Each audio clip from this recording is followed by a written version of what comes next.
No tema 36 de repercussão geral do STF, restou decidido acerca da extensão da decisão da Justiça do Trabalho, que pode, segundo a Constituição, executar de ofício as contribuições previdenciárias, norma prevista também na CLT, passou a ser prevista na Constituição a partir da emenda constitucional de 98, emenda constitucional 20 de 98, e posteriormente é adequado ali entre os parágrafos do artigo 114 pela emenda constitucional de 2004, 45 de 2004. Pois bem, qual que é o alcance aqui da discussão? Se essa execução de ofício pela Justiça do Trabalho dessas contribuições seriam apenas aquelas decorrentes das decisões proferidas pela Justiça do Trabalho, ou seja, as prestações estipuladas ali na condenação, ou em um acordo que viesse a ser homologado pela Justiça do Trabalho, ou se alcançaria também aquelas contribuições do período da relação de trabalho, apenas reconhecidas na decisão. Então, pois bem, a Justiça do Trabalho, ela não se limita ao reconhecimento de direitos e deveres de cunho patrimonial. Sempre foi assim. A Justiça do Trabalho sempre teve uma carga declaratória nas suas decisões. Por exemplo, quando corriqueiramente decidia acerca da existência ou não de vínculos de emprego. Qual que é a intenção da norma constitucional e da norma prevista na CLT ao prever essa execução de ofício das contribuições pela Justiça do Trabalho? É compactar todo aquele procedimento previsto porque as contribuições possuem natureza tributária. Qual que é o procedimento natural para que se execute um crédito tributário? Primeiro, antes de ser crédito, é uma obrigação. E aí o que acontece para transmudar essa obrigação em crédito tributário?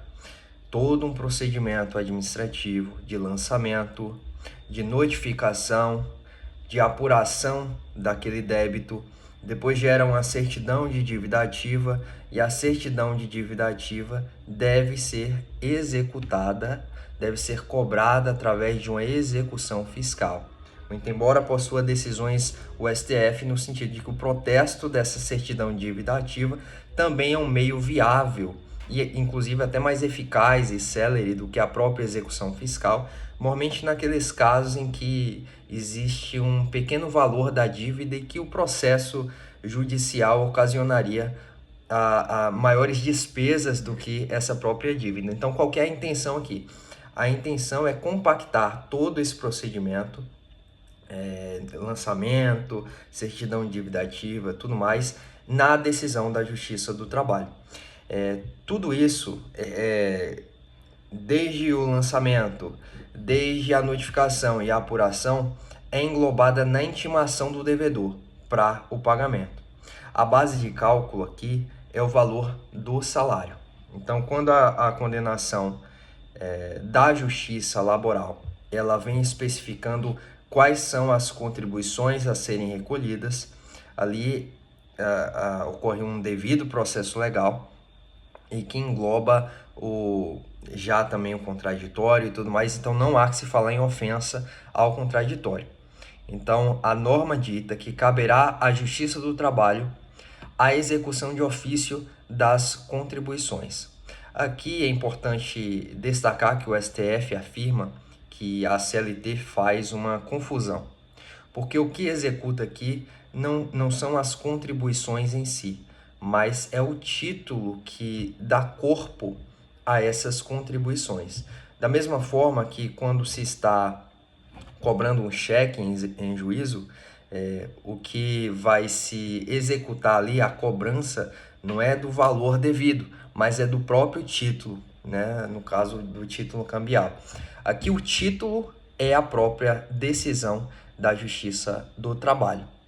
Então, o título a ser executado é a própria sentença. A execução dessas contribuições desvinculadas de condenação ou transação seria consentir numa execução sem título. A sentença de reconhecimento do vínculo de carga declaratória não comporta a execução que origine o seu recolhimento. Então, assim, respondendo qual que seria o alcance. Essa execução de ofício não alcança aquelas verbas da relação de trabalho que venha a ser reconhecida na decisão, mas somente aquelas verbas, a contribuição vai incidir sobre as verbas tão somente constantes da sentença da Justiça Laboral, não sobre todas existentes. Não há execução sem título. Então, o que o STJ vem entendendo? Que o fato gerador da contribuição não é o não é o pagamento.